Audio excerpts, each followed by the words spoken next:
اول اونهایی که در این حادثه دلخراش از دنیا رفتن اگر مسلمان بودن، مسلمانانشان را الله رب العزت و الجلال غریق رحمت بگرداند و بازماندگانی که از اونها هستند الله رب العزت و الجلال صبر جزیل و اجر بزرگ نصیبشان بگرداند. دوستان من، چرا زمین می‌لرزد؟ این تفسیری کارشناسان زمین شناسی نیست، اونها به خیال دیگری هستند. اونهایی که خود را روشن فکر می‌دانند، اونهایی که خود را زمین شناس می‌دانند، این زلزله ها و زمین لرزه ها را میگویند خشم طبیعت است. اونها از حقیقت دور ماندند. امروز خواهید شنید که چرا زمین زلزله می شود. آیا این زلزله یک پدیده جدیدی هست یا امتهای پیشین را هم گریبانش را گرفته بود؟ آیا خدا این زلزله را عذاب معرفی کرده یا نه؟ یا به گفته این کارشناسان خشم طبیعت است، هیچ ربطی به گناه بندگان ندارد، هیچ ربطی به عذاب الهی ندارد؟ نه عزیز من، گول این بدبختان سکولارها را نخورید. با قرآن دشمنی میکنن، مسخره میکنن حجاب را، موسیقی را غذای روح میدانند، ولی وقت عذاب الهی آمد باز در وقت عذاب صدا میزنن الله اکبر. بیشتر از 6000 قصر و کاخ ویران شده در ترکیه، بیشتر از 6000 کاخ و قصر، بیشتر از 10,000 نفر به کام مرگ رفت. عزیز من، بیا بیدار شویم، هنوز فرصت است. به خدا اینمی شعار قوم شعیب میدادن، الله اونها را هم به زلزله گرفتار کرد. اونهایی که میگن خشم طبیعت است، این آیات قرآن رو چی جواب دارن برایش؟ و الی مدین اخاهم شعیبا قال یا قوم اعبدوا الله. یک بار بگو الله. حضرت شعیب را فرستادیم به سمت قومش و حضرت شعیب یک شعار داشت برای قوم خود. چی گفت؟ اعبدوا الله. کی را پرستش کنیم؟ الله. الله جانان را پرستش بکن، شب آرام بخواب. الله جانان را پرستش بکن، اطاعت بکن، گناه نکن، امر به معروف بکن، نهی از منکر، شب راحت بخواب. ترس به سمت تو نمی آید.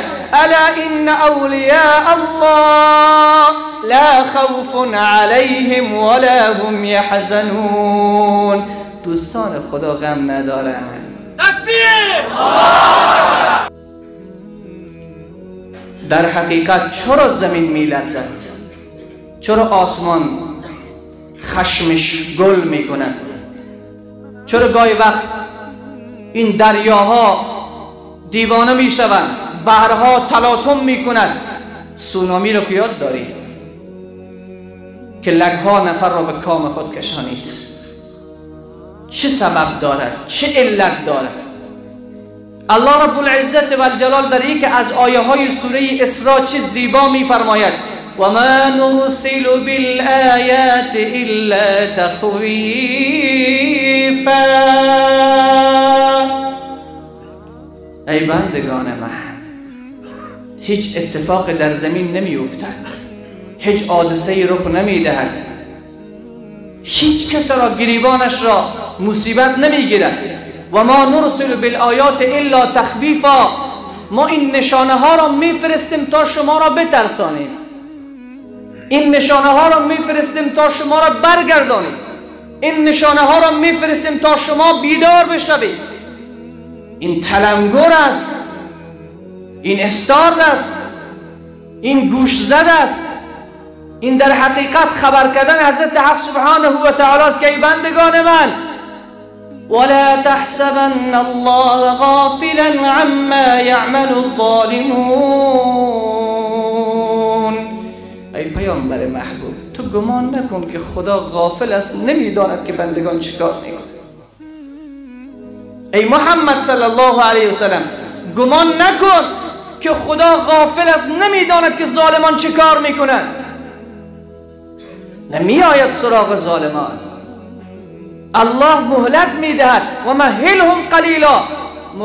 مهلت خدا هم اندک است. اگر تا 70 سال گریبان ظالم را خدا نگرفت، فکر نکند که دیگر خدا غافل است، ندیده، خدا نتوانسته، زورش نرسیده. نه عزیز من، این بطش ربک لشدید.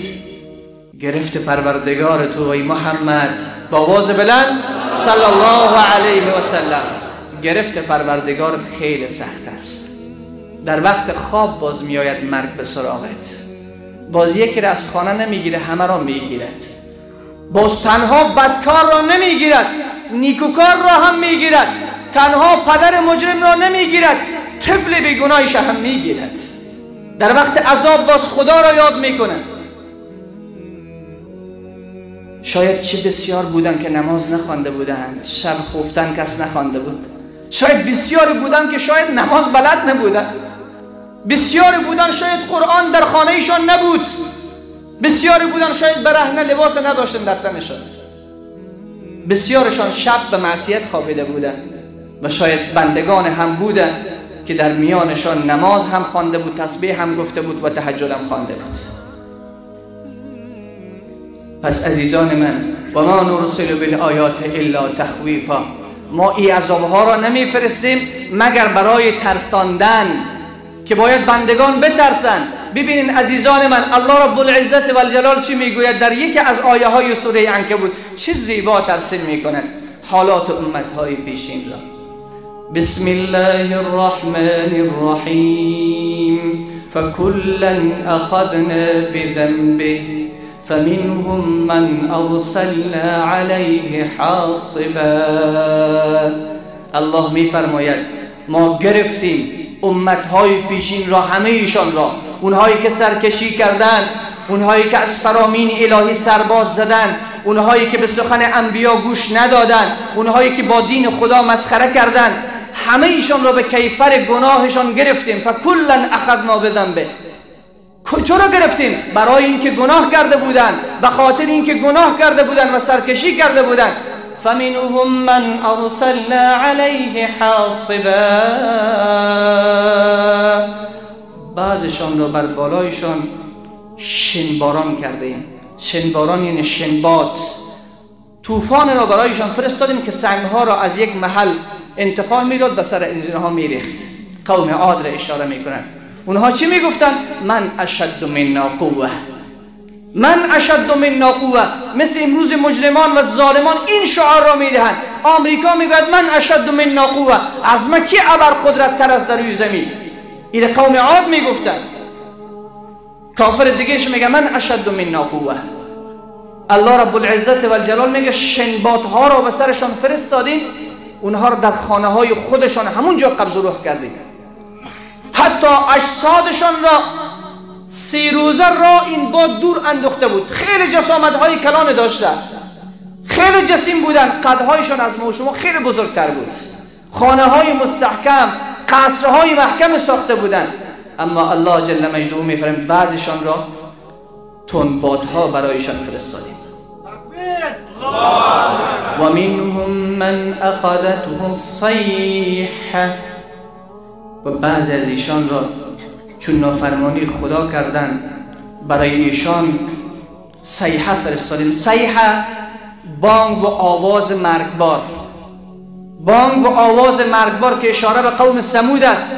عزیزان من، اونهایی که میگن زلزله یک پدیده هست که از خشم طبیعت نشأت میگیره، این ربط به گناه بندگان نداره، ربط به معصیت نداره، ربط به سرکشی نداره. بیاییم برویم به سمت خدا که رب العزت و الجلال در قرآن چی میفرماید؟ وقت قوم ثمود، قوم حضرت صالح سرکشی کردند، الله رب العزت و الجلال از سرکشیشان به قرآن یاد میکنه. فعتوا عن امر ربهم فقالوا يا صالح ائتنا بما تعدنا إن كنت من المرسلين. وعتوا عن امر ربهم فعقروا الناقة وعتوا عن امر ربهم. خدا شتر معجزه‌وار از کو برایشان کشید که به نام شتر صالح مشهور است.